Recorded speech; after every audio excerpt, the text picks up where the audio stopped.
Ladies and gentlemen, welcome to Backstage Pass. My name is Dean Butcher. I'm your host of the show.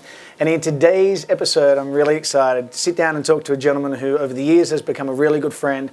He's an incredible musician, and I can see him off to the side over here dancing. Please welcome to the stage, David Sanborn. You threw me there. That's what I'm here for. All right, so then maybe in March we get you to do Dancing with the Stars. Listen, walking with the stars. How have you been? I've been okay. Enjoying the cruise? Oh, it's fantastic. This is such a great, in January, I live in New York. Hello. January. Nice escape, huh? Oh, it's beautiful. It's a wonderful group of people. A lot of people that come back year after year. It's nice to see familiar faces. John. And so many others, and I just have a great time, and all the musicians, because a lot of us, as you well know, we don't get a chance to really see each other during the year or too much, because we're all working, and we're, if you'll pardon me, play ships in the night, we just don't really get a chance to hang, and here we're together for a whole week. Well, it's interesting because I wanted to thank you, first of all, for sitting in on the Backstage Pass that we did with Natalie Cole yesterday. Oh, that was great. And I asked her this question, and now I'm going to reflect it to you. When we spoke to Natalie, I asked her about when she is performing and know that people like David Sanborn and Marcus Miller are in the audience, do you get nervous? She said yes, and she said that, she was most nervous when Aretha Franklin was sitting in the audience watching her. Who has been somebody that's been in the audience when you're most nervous? Aretha Franklin. Intimidates you. Really? Aretha intimidates you? Yeah, beyond nervous, it's nauseous. Vladimir Horowitz, the classical pianist, said that he threw up every time before he went on stage. Have you? So I guess that's why he was so thin. Do you get sick before you go on stage? I get a little queasy. And then I have this thing that I do. Right before I go on, I go, well, it's too late now. Now, but I do get nervous, yeah. In terms of stage fright, has there been a performance where you just couldn't do it? Like coming up? You kind of, that's what you're there for. Yeah. And you try to think ahead to what it is that you're actually doing.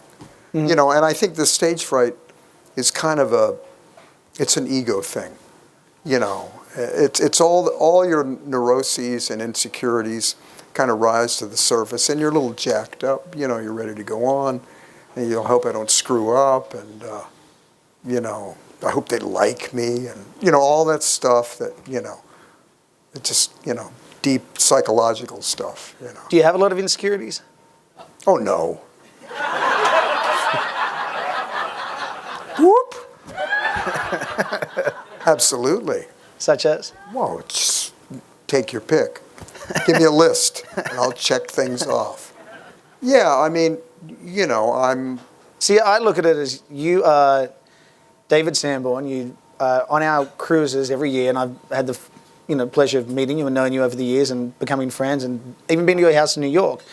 And I think, well, why would you have insecurities? You're this icon and this legend, and wow, that's a lot of pressure, man.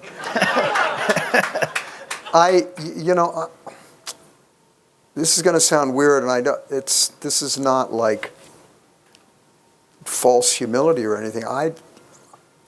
Look, I don't see myself that way. I'm just trying to learn how to play. I'm always learning something, and I think that one of the great lessons I learned from a saxophonist named Benny Carter, who was one of my idols, and he actually was a contemporary of Louis Armstrong, and he was one of the inventors of modern saxophone playing, certainly jazz playing. And he said that, the secret to being always vital and always involved is to always be a student. Mm-hmm. You're always learning. He said, you can learn something from anybody. And I think that's true just generally in life. If you want to learn, if you're interested in growing and evolving as a human being, you look for those things that are going to teach you something, and you don't say, okay, well, this person can teach me something, but that person can't. Right. Because you can be walking down the street and, have this brief conversation with somebody that in a million years, whether it's somebody selling a newspaper, somebody driving a cab, somebody can tell you something that can just turn your stuff around. Your sense of reality. Yeah, you're just like, wow, I'd never thought of that. An insight that maybe starts something else. Now, there's a level of maturity that comes along the way, but when you, before, did you ever have diva moments? Not sober. That's as honest an answer as I can give. I mean, if I did, I'm sure I did at some point. My feeling about those things, diva moments, is that they're really expressions of insecurity. I mean, if you really have to have, your dressing room at exactly 72 degrees, and you don't want no brown M&Ms in the bowl, and whatever, I have to have a mister that, I mean, a certain amount of that is okay, understandable if you're a singer or something, but at a certain point it gets like, come on. Yeah. Get over yourself. Right. I mean, it's just, we're all in this trying to, do something here. We're trying to create something. I mean, what we do is, this is a great job, what we do. And my the emotion that I feel all of the time now is gratitude. I just feel so grateful that I found this way in my life. A way to express myself, a way to communicate with people, a way to tell stories, a way to talk about stuff that's, spiritual things, emotional things, and communicate with people on a level that is very profound.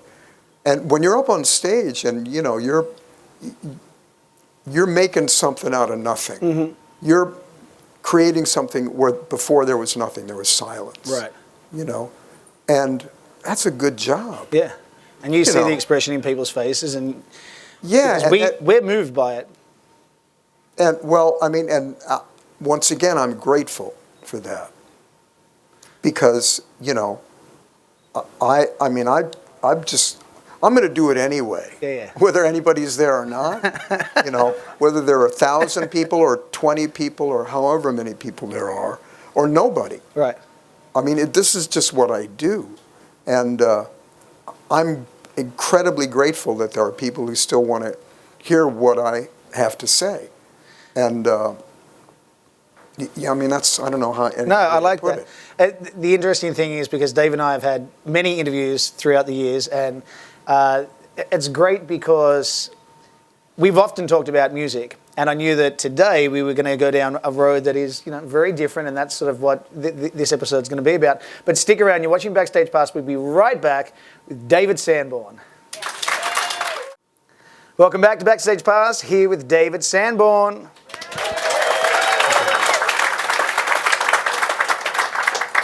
I'll touch base on music in a minute because I want to talk about your new album, when we expect it to be released, and also the music industry as a whole. But you mentioned something before, and you've been gracious enough to allow us to talk about anything. And you made a comment about a diva moment when you were not sober. How long have you been sober now? Almost 32 years. Wow. Yeah.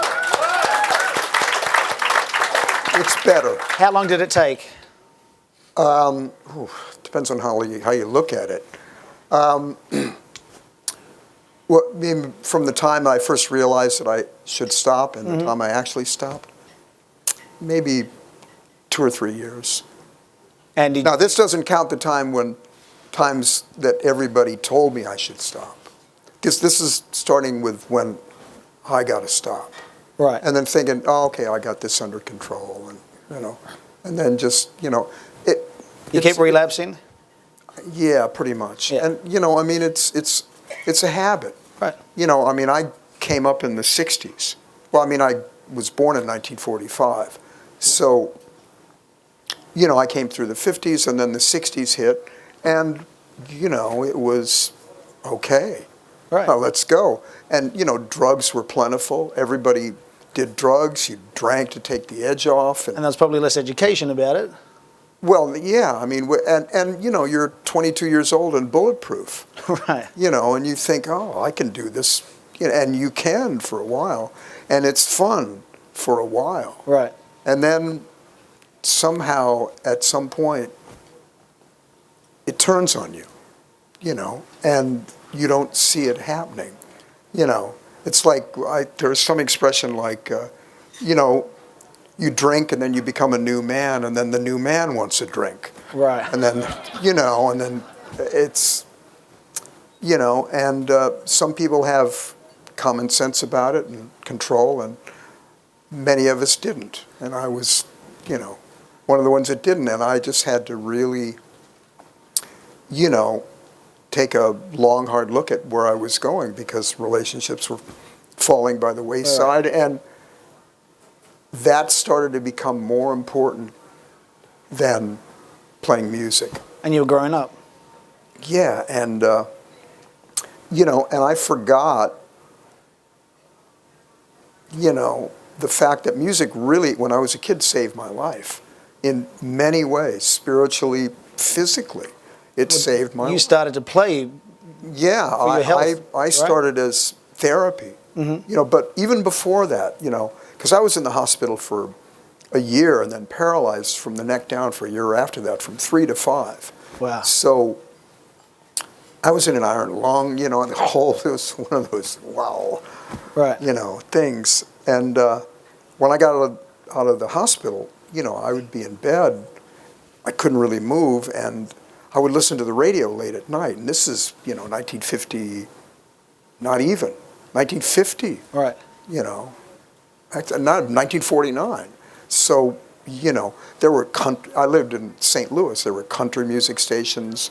There were stations you could get from Texas, from Chicago, blues stations, and I was hearing all this music, you know, with all the lights off, and it just became this like theater of the mind, you know, where it was magic, you know, it was this other place that took me away, and it just, I mean, I've always been a daydreamer. That's kind of my probably defining characteristic, you know. I'm a daydreamer, yeah. You know, and I value that. I value just like, you know, now there's not a high premium placed on that. People are like, well, what are you doing? I'm not doing anything. I'm just sitting here, digging life. You know, it's like, you know, dig infinity, baby. You know, it's, I just, you know, I mean, it's, because that's where the imagination comes from, and creativity and all of that. It's just like, I mean, I guess it's a kind of meditation, but. Did the alcohol and drugs help with creativity? It helped with the insecurity, initially. Okay. Initially it did. So you would question sometimes what you were writing or what you were playing, but the drugs and alcohol helped you well, you build didn't the confidence. care. You were just convinced that it was great, you know, because, you know, and everybody around you is jacked up. When you look back at some of the music that you created in that phase, do you like it? Does it? Well, I'm sorry to say that some of it is pretty good. But also, I was younger then, you know. I mean, the fact is, when you're young, you can kind of get away with it. Right. It's like, all right, you do it, okay, now it's time to stop. Because then what happens is that turns on you. Yeah. And it starts to eat away at your soul, your creativity, everything. And then it becomes about that and not about the, you know. So when we come back, I want to ask, because you've just, you're in the middle of working on a new album, and I want to ask if... I just finished it, I think. We'll talk about it in a minute. Stick around, you're watching Backstage Pass with David Sanborn. Welcome back to Backstage Pass, segment number 3 here with David Sanborn.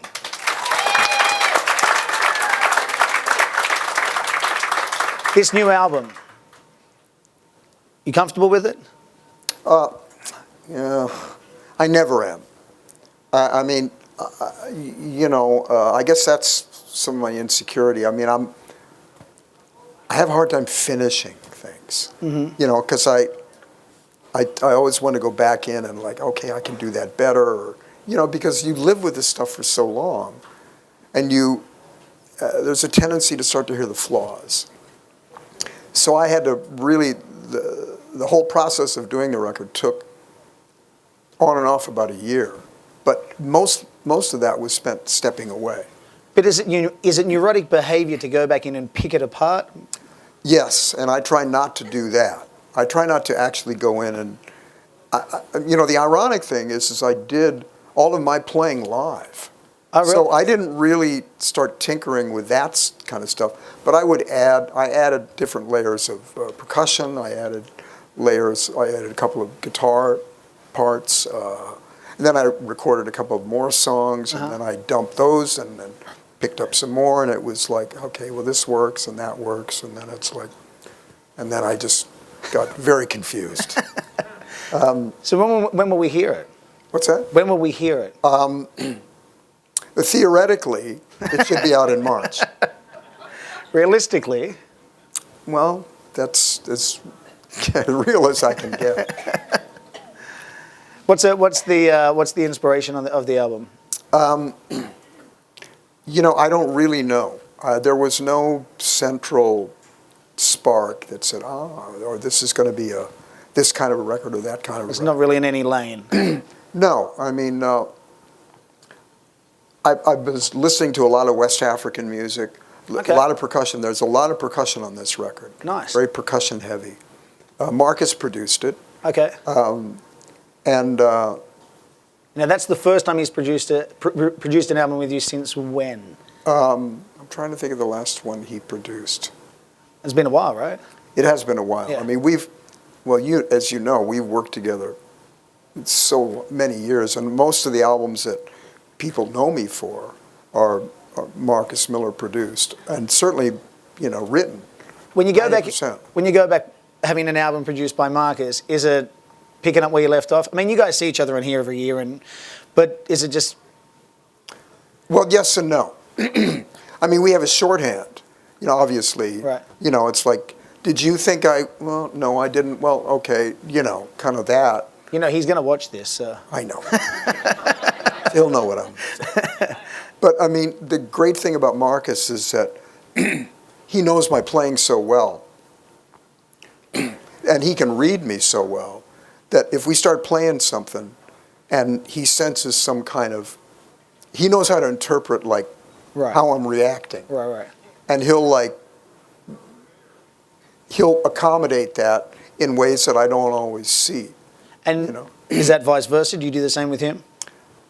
Yeah, but I think it's more on his part than mine, because he's so good at that. He's such a great producer. I mean, more than half of the job of being a producer is understanding the artists that you're producing, understanding what they need, the atmosphere how to create the atmosphere that they need to create. Right. Because he's dealt with some challenging people, Luther Vandross, Roberta Flack. This is not a day at the beach with these people, right. I mean, they're great artists, and they know what they want. And, everybody, without a doubt, down the line, without exception, has great respect for Marcus. And I don't know anybody that's ever really, that he's butted heads with, When it comes to having an album produced, do you like being told what to do? Absolutely. Yeah, I like not being, I like being told what to do and then say, no, I'm not going to do it. Because that's just my... You tell me you don't do diva moments. I'm guilty. But that's just my contrariness. I mean, I question things. Have you worked with producers that you've butted heads with? A few. Yeah. Not bad. Right. Not in a bad way. Okay. But, people that were more vocally, what's the word I want to say? They would pretty much tell you their opinion. Right. Right off, just kind of. But it's a nice reunion to be back with Marcus. Yes, it is. Yeah. It is great. It's difficult, though, because he lives in California. Right. So, I mean, we obviously recorded the album live. We did it live in the studio. In New York? In New York, yeah, Okay. in Brooklyn.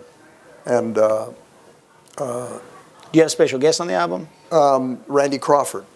Randy Crawford's on the record, yeah.